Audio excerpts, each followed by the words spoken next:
मैं आपसे पूछता हूं, आपको अगर भारत के 4-5 बड़े शहरों के नाम लेने हो तो आप किन के नाम लेंगे? दिल्ली, मुंबई, चेन्नई, कोलकाता, बेंगलोर, हैदराबाद, 6 नाम यही मोटा मोटा लिया जाता है ना। आप किसी भी शहर में चले जाइए कोलकाता के अलावा, आपको क्या नहीं दिखेगा आदमी टू व्हीलर पे हेलमेट लगाता हुआ? आप दिल्ली आ जाइए, हम दिल्ली में रहते हैं, एक वक्त था दिल्ली में भी लोग नहीं लगाते थे, सीट बेल्ट भी नहीं लगाते थे। आज दिल्ली नहीं, पूरे एनसीआर के अंदर आप नहीं घूम सकते ऐसे।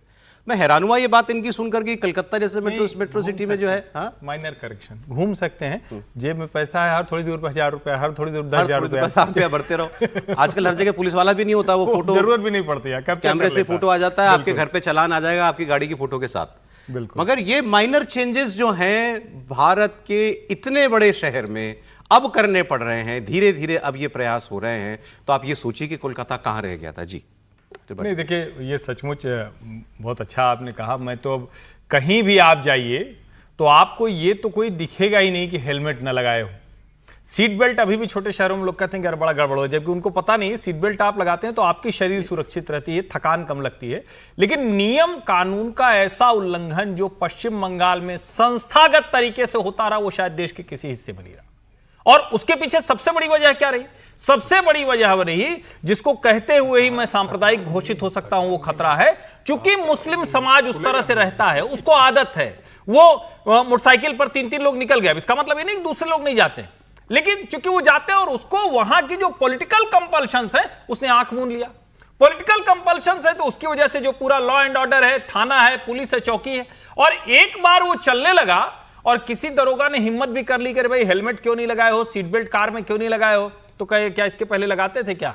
मुझे लगता है ये जो संस्थागत कानून को तोड़ने की एक आदत बनी है बंगाल के लोगों की, उसको शुभेंदु जी को दुरुस्त करना है। अच्छा है कि फ्रॉम द डे वन, जिसको कहते हैं ना, बड़े सुंदर नोट पे उन्होंने स्वर लगाया है, तो संगीत बंगाल का अगले 5 साल अच्छा बजेगा। मैं अभी एक इंटरव्यू देख रहा था चैनल पर, बंगाल के चैनल पर, एक कोई आईपीएस अफसर है, अब शायद रिटायर हो गए वो, उन्होंने अपनी एक किस्सा बताया। उन्होंने कहा सीपीएम के एक एमएलए के ऊपर तृणमूल के एक नेता ने हमला किया, वो कोई मौला करके नाम भी आप कल बता रहे थे, गियासुद्दीन मोल्ला, उनके ऊपर हमला कर दिया।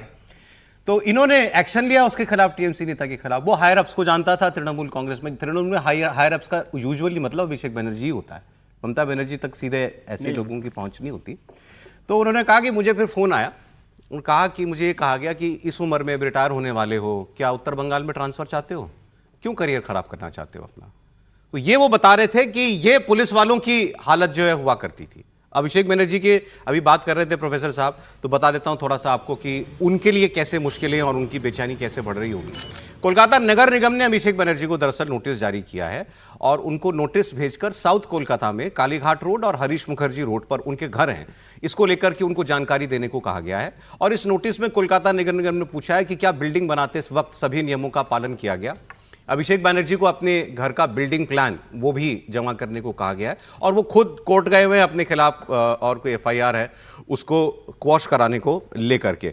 अब उन्होंने एक रैली में, शुभेंदु अधिकारी ने अभिषेक बनर्जी का नाम भी लिया कल ही, ये भवानीपुर की रैली में।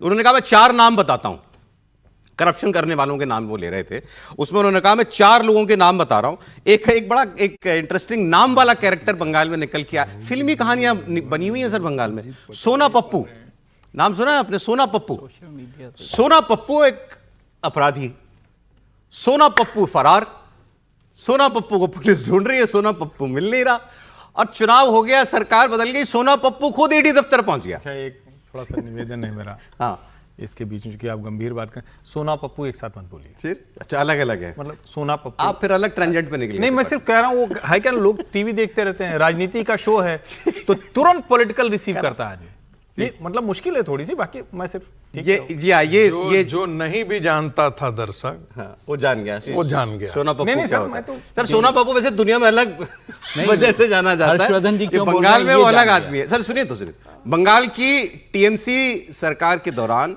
जमीन कब्जाने, रंगदारी जैसे गंभीर अपराधों का आरोपी गैंगस्टर विश्वजीत पोद्दार, इसी का नाम है सोना पप्पू। देखिए कितना सोना है पप्पू, इसको ईडी ने गिरफ्तार कर लिया। ईडी ने सोना पप्पू को सिटी सेशंस कोर्ट की विशेष अदालत में पेश किया है। सोना पप्पू लंबे वक्त से फरार रहा, इस पर हत्या की कोशिश और रंगदारी के दर्जनों मामले। अब ईडी इससे पूछ रही है कि इसके किन किन प्रभावशाली लोगों से संबंध